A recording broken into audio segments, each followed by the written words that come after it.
Timothy McVeigh, age 27, who we previously called John Doe number 1. Y'all raped our women, and now you taking the country. People were running out. I saw some people had blood on their... If I get out, I'll get shot, so I'm just keeping my fingers crossed. We believe that 40 people have lost their lives in this act of extreme violence. I'm going to leave you here to tell the story. Number 6, Oklahoma City explosions, 1995. The Oklahoma City explosion was a domestic terrorist attack on April 19, 1995 that occurred at the Alfred P. Murrah Federal Building in Oklahoma City, Oklahoma. It was the biggest act of terrorism in U.S. history until the September 11 attacks in 2001. The explosions, perpetrated by 2 anti-government extremists and white supremacists,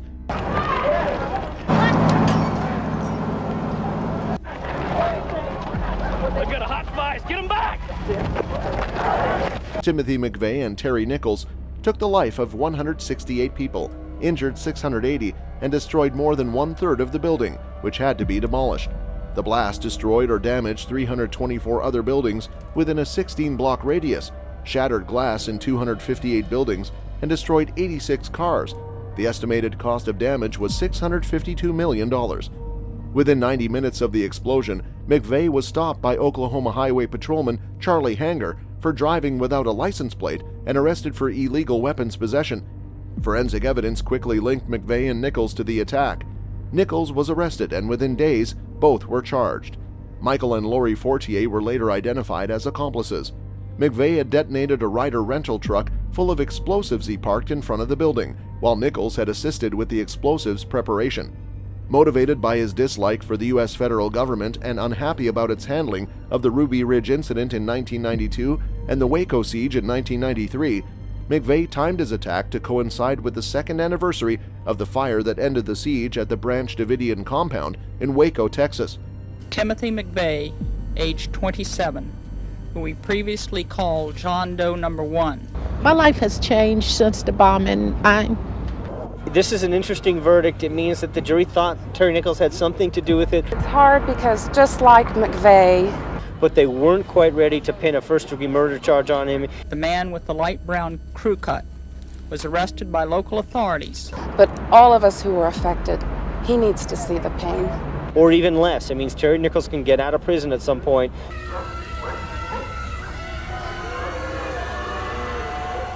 It means that there's a chance Terry Nichols could be in prison for life based on the crime he's now been convicted of. And I'm still scared because I don't know what's going to happen after this is over. I think it's a compromise verdict reached by this jury. The official FBI investigation involved 28,000 interviews, 3.5 short tons of evidence, and nearly 1 billion pieces of information. When the FBI raided McVeigh's home, it found a telephone number that led them to a farm where McVeigh had purchased supplies for the explosions. His capital punishment was that McVeigh was sent to the gallows by lethal injection on June 11, 2001, at the U.S. Federal Penitentiary in Terre Haute, Indiana. Nichols was sentenced to life in prison in 2004. Michael and Lori Fortier testified against McVeigh and Nichols. Michael Fortier was sentenced to 12 years in prison for failing to warn the U.S. government, and Lori received immunity from prosecution in exchange for her testimony. Number 5. Charleston Church Shooting, 2015. On June 17, 2015, a mass slaying occurred at Emmanuel African Methodist Episcopal Church in Charleston, South Carolina, where 9 African Americans passed away during a Bible study session. The shooter was identified as 21-year-old white supremacist Dylan Roof, who targeted the members of the church because of its history and status. The church is one of the oldest black churches in the U.S. and has long been a center for civil rights organizing. Y'all raped our women, and now you taking the country. Eyes were closed. Our eyes closed. And shots rang out.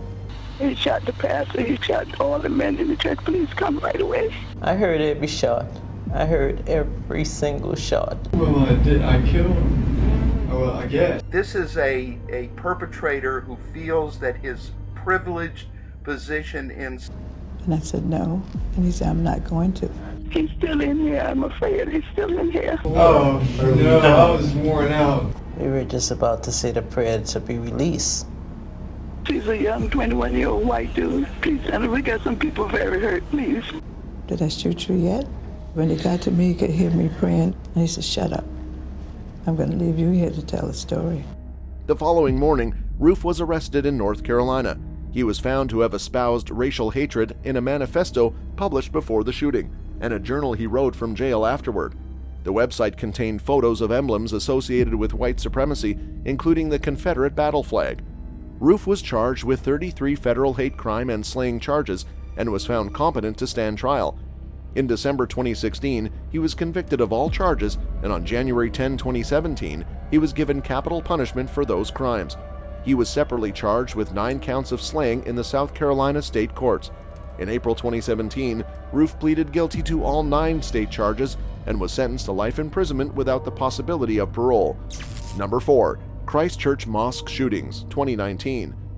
On March 15, 2019, Brenton Harrison Tarrant, a 28-year-old white supremacist from Australia, carried out a terrorist attack on the Al Noor Mosque in Riccarton, New Zealand. Tarrant entered the mosque during Friday prayer and began shooting. He live-streamed the attack on Facebook for 17 minutes, starting with his drive to the mosque and ending as he drove away.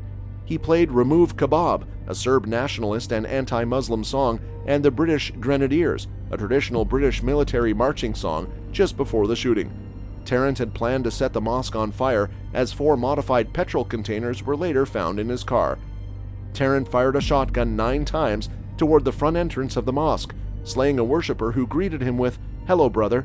He then used an AR-15 style rifle to slay 3 other men near the entrance and dozens more inside a prayer hall. A strobe light attached to one of his weapons disoriented victims. Another worshiper, Naeem Rashid, charged at Tarrant but was fatally wounded. Tarrant fired at worshippers in the prayer hall from close range, shooting many multiple times. He then went outside, where he took the life of another man and retrieved another weapon from his car before going into the mosque's car park and shooting several people there. He re-entered the mosque and fired on already wounded people in the prayer hall, then again went outside, where he took the life of a woman. Tarrant fired at people and cars through the windscreen and closed window of his own car as he drove away from the mosque. Body, and some people were limping, people were running out. I saw some people had blood on their. Clearly, what has happened here, this is one of New Zealand's darkest days. Here is an extraordinary and unprecedented act of violence. If I get out, I'll get shot, so I'm just keeping my fingers crossed after the shooting stopped. And on the doors, there were a lot of bodies. He just came in, he was shooting, and I'm thinking that, so I could be alive. But yeah, I was the last guy to come out of the mosque. We believe that 40 people have lost their lives in this act of extreme violence, have now been found, and they have been disarmed.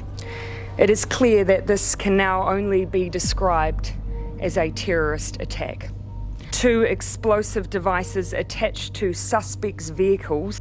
Police arrived just as Tarrant was leaving, but his car was hidden by a bus. He drove eastwards at speeds up to 130 kilometers an hour, weaving between lanes against oncoming traffic and driving onto a grass median strip. At 1:51 p.m., the live stream ended, but the GoPro device attached to Tarrant's helmet continued recording until he was apprehended by police 8 minutes later. The attack took the life of 51 people and injured 40 others, making it the biggest terrorist attack in New Zealand's modern history. Tarrant pleaded guilty to 51 slayings, 40 attempted slaying, and engaging in a terrorist act, and was sentenced to life imprisonment without the possibility of parole. Number 3. El Paso Walmart Shooting, 2019. On August 3, 2019, a mass slaying took place at a Walmart store in El Paso, Texas, leaving 23 slayed and 23 injured. The shooter, identified as Patrick Wood Cruzius, a 21-year-old from Allen, Texas, was arrested and charged with capital slaying in connection with the shooting. He is believed to have posted a manifesto with white nationalist and anti-immigration themes on the image board 8chan shortly before the attack. Number 2. Utoya Island and Oslo Attacks, 2011. On July 22, 2011, 2 domestic terrorist attacks were carried out by far-right terrorist Anders Behring Breivik in Norway. The first attack was a car explosion in Oslo's Regjering Kvartalet, the executive government quarter of Norway, which took the life of 8 people and injured at least 209 others. The explosive was placed inside a van parked next to the tower block housing the office of then Prime Minister Jens Stoltenberg. The second attack occurred less than 2 hours later at a summer camp organized by the Workers' Youth League, the youth wing of the ruling Norwegian Labour Party, on the island of Utøya. Breivik, dressed in a homemade police uniform and showing false identification, took the ferry to the island and opened fire on the participants, slaying 67 and injuring 32 others. The attack lasted for more than an hour before Breivik was finally apprehended by police. The attacks shocked Norway and the world, with many expressing their condolences and support for the victims and their families. Breivik's motives were rooted in his far-right beliefs and anti-immigrant sentiments, which he detailed in a manifesto he had published before the attacks. He was later found guilty of the attacks and sentenced to 21 years in prison, which is the maximum sentence allowed in Norway. The attacks were the biggest in Norway since World War II. Number 1. Pittsburgh Synagogue Shooting 2018. On a Saturday morning in Pittsburgh, a man armed with an AR-15 style rifle and at least 3 handguns entered the Tree of Life Congregation Synagogue and opened fire, shouting anti-Semitic slurs. The rampage resulted in the demise of at least 11 congregants and left 4 police officers and 2 others injured. The attack has been described as one of the biggest against the Jewish community in the U.S. The assailant shot indiscriminately into the crowd of worshippers who had gathered in separate rooms to celebrate their faith. The peaceful morning was shattered as the attacker unleashed terror on the innocent people. The assailant, later identified as Robert D. Bowers, fired for several minutes before attempting to leave the synagogue. Officers, dressed in tactical gear and armed with rifles, confronted him at the door. Bowers exchanged gunfire with the officers before retreating back inside and barricading himself inside a third-floor room. He eventually surrendered. The authorities described the incident as a hate crime and domestic terrorism. President Donald Trump condemned the attack and called it an attack on humanity. That's all for this video, folks. We'll see you next time.